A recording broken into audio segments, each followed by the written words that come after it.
solutions under one roof.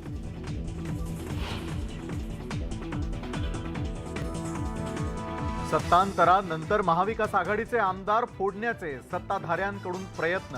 एनसीपीचे अध्यक्ष शरद पवारांचा आरोप.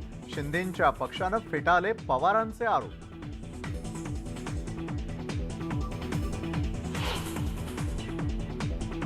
सी वोटरच्या सर्व्हेनंतर राज्यात सत्ताधारी आणि विरोधकांमध्ये दावे प्रतिदावे. सत्ताधाऱ्यांना निवडणुकीमध्ये फटका बसेल पवारांचा अंदाज, तर सर्व्हेवर विश्वास नाही गुलाबराव पाटलांचा टोला.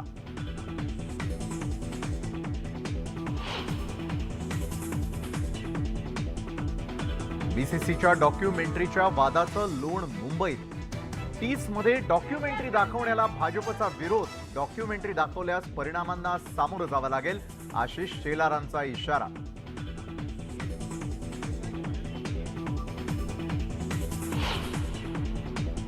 विधान परिषदेच्या शिक्षक आणि पदवीधर मतदारसंघातील प्रचाराच्या तोफा थंडावल्या.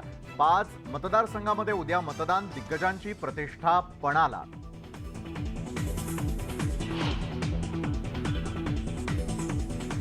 सत्यजित तांबेंनी घेतली अहमदनगरच्या भाजप शहर जिल्हाध्यक्षांची भेट. मतदानाच्या आदल्या दिवशी भेट घेतल्यानं चर्चांना उधाण.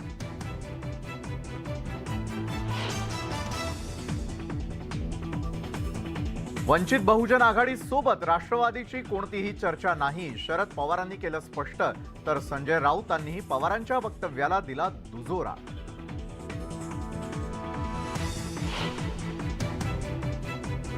धुळे शहरातील अवैध सावकार राजेंद्र बम प्रकरणाचा तपास स्थानिक गुन्हे शाखेकडे वर्ग. सावकाराकडे 12 किलो सोनं, 3000 एफडी सह 22 कोटींचं घबाड.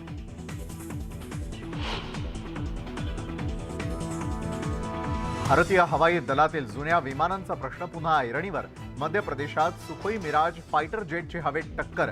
दुर्घटनेत 2 पायलट जखमी.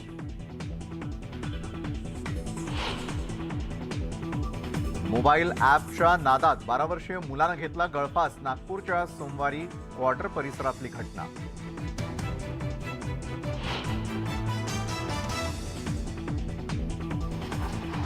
मालेगावात शाहरुखच्या चाहत्यांची हुल्लडबाजी. पठाण चित्रपटाच्या वेळी चक्क सिनेमागृहातच चाहत्यांकडून फटाक्यांची आतषबाजी. सुदैवानं मोठा अनर्थ टळला.